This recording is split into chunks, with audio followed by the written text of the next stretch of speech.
قال اللہ تعالی یسقون من رحیق المختوم القرآن الرحیق المختوم رابطہ عالم اسلامی مکہ مکرمہ کے زیر اہتمام منعقدہ سیرت نگاری کے عالمی مقابلہ میں اول آنے والی عربی کتاب کا اردو ترجمہ و تصنیف مولانا صفی الرحمن مبارک پوری۔ نمبر 2، سریہ محمد بن مسلمہ رضی اللہ عنہ۔ احزاب و قریظہ کی جنگوں سے فراغت کے بعد یہ پہلا سریہ ہے جس کی روانگی عمل میں آئی۔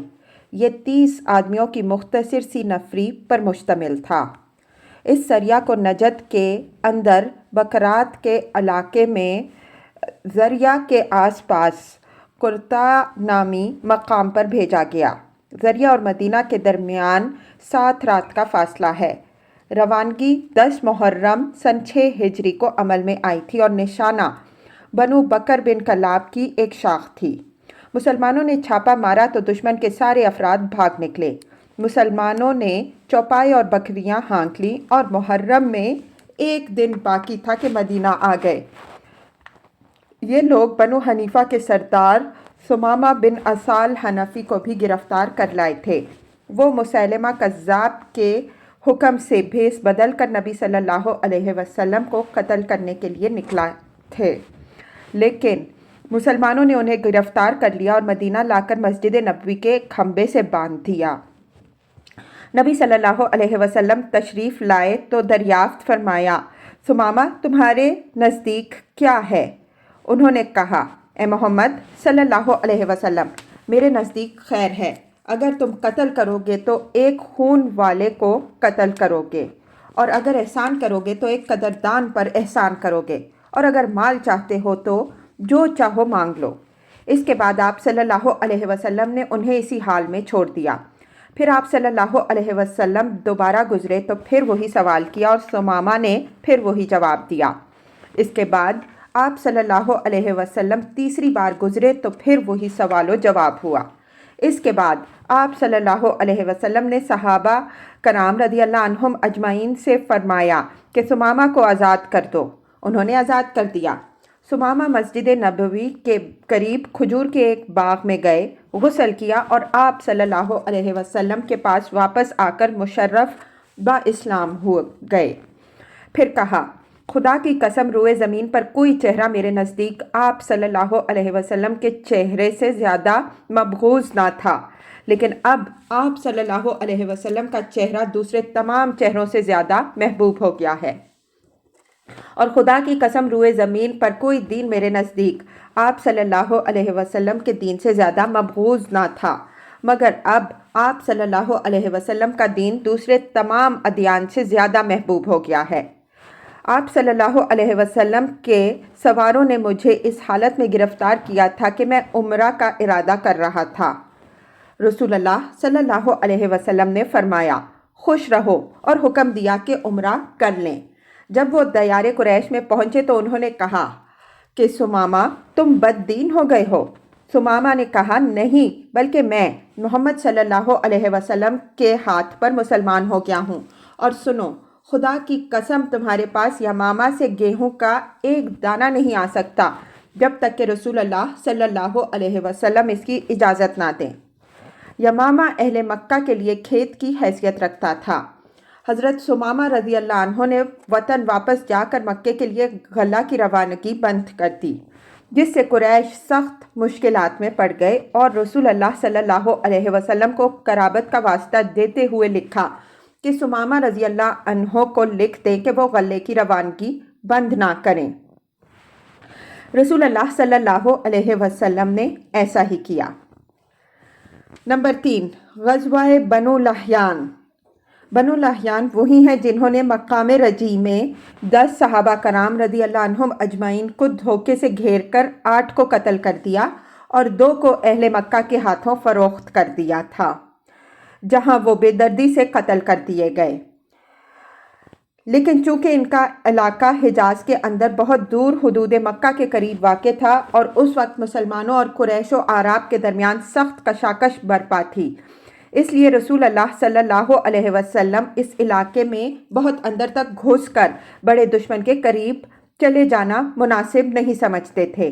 لیکن جب کفار کے مختلف گروہوں کے درمیان پھوٹ پڑ گئی، ان کے عزائم کمزور پڑ گئے اور انہوں نے حالات کے سامنے بڑی حد گھٹنے ٹیک دیے، تو آپ صلی اللہ علیہ وسلم نے محسوس کیا کہ اب بنو لحیان سے رجی کے مقتولین کا بدلہ لینے کا وقت آ گیا ہے۔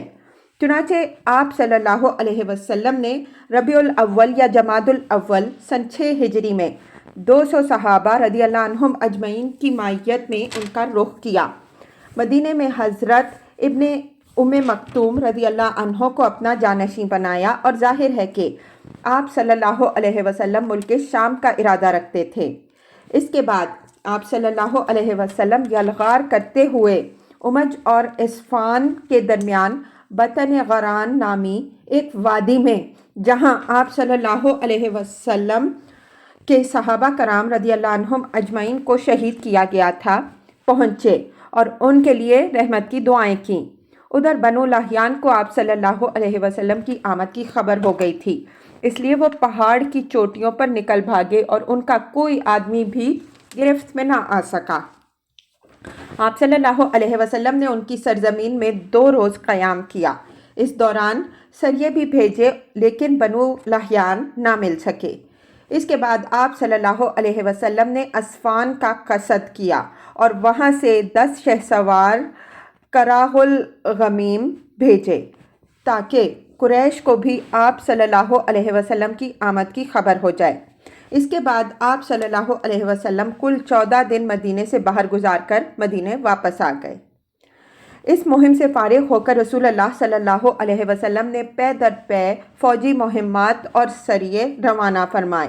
ذیل میں ان کا مختصراً ذکر کیا جا رہا ہے۔ نمبر 4، سریہ غمر۔